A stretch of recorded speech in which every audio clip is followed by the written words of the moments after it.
खरात प्रकरणामध्ये शिवसेना नेत्यांविरोधात कटकारस्थान केलं गेलं तर शिवसेना स्टाईलनं प्रत्युत्तर देऊ असं म्हणत शिवसेनेनं पलटवार केला आहे। भोंदूबाबा अशोक खरात सोबत अनेक शिवसेना नेत्यांचे फोटो आहेत, त्यामुळे विरोधकांकडून वारंवार यावर बोट ठेवलं जातं। तर मुख्यमंत्र्यांनी देखील खरात प्रकरणात सर्वाधिक पुरावे आपल्याकडे होते, तर आपणच खरात प्रकरणाचा भांडाफोड केला असा दावा केला। त्यानंतर आता शिवसेनेमधनं संतप्त प्रतिक्रिया उमटत आहेत।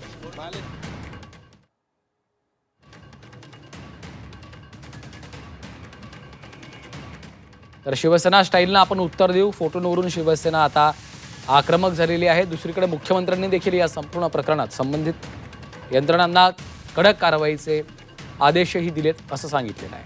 खरात सोबतच्या फोटोंवरून आता आरोपांच्या फैरी झडताना पाहायला मिळत आहे।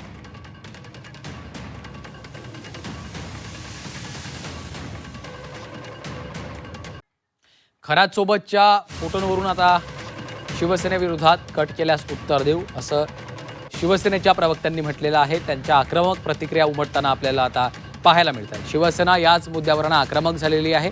अशोक खरात प्रकरणावरून आता राजकारण तापलेलं आहे आणि खरात सोबतच्या फोटोंवरून आरोपांच्या फैरी आपल्याला झडताना दिसतात। शिवसेनेविरोधात कट केल्यास त्याला जशास तसं उत्तर दिलं जाईल असं म्हणत शिवसेनेच्या प्रवक्ते आक्रमक झालेले आहेत। शिवसेनेनं आक्रमक भूमिका घेतलेली आहे।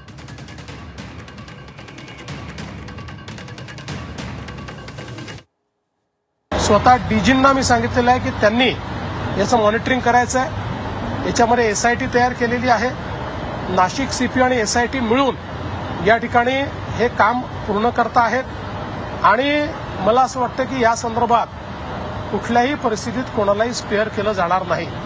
आता याला राजकीय रंग देण्याचा काही प्रयत्न चाललेला आहे। कोणाजवळ काही पुरावा असेल तर त्यांनी तो निश्चित आणून द्यावा, त्याच्यावरही कारवाई होईल। पण विनाकारण प्रत्येक गोष्टीला केवळ राजकीय रंग। आता अनेक लोक जायचे, विरोधी पक्षाचे कोण कोण गेले त्यांचे मी पुरावे देऊ शकतो। माझ्याकडे सर्वात जास्त तर माझ्याकडे पुरावे आहेत याचे, पण ते पोलिसांकडे आहेत। ते पोलिसांचं काम आहे, ते माझं काम नाही आहे। त्यांना खरातांना भेटणाऱ्यांपैकी कोणाचं इन्व्हॉल्वमेंट असेल तर कारवाई होईल, पण कोणी भेटलंय अशा याच्यावर जर कारवाई आपण करायला लागलो तर मला असं वाटतं की मग तुम्हाला माहिती आहे की कोण कोण काय काय कसं कसं करायचं। आता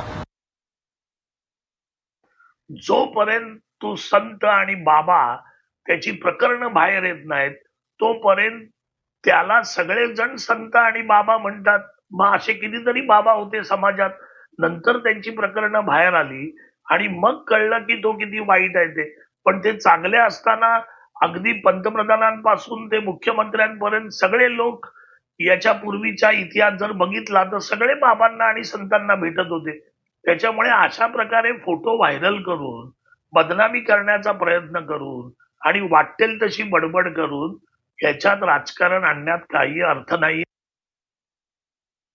आमचे उपमुख्यमंत्री एकनाथ शिंदेजी सुद्धा आहेत असे फोटो अगदी जोरदारपणे याच विरोधकांमार्फत दाखविले जात आहेत।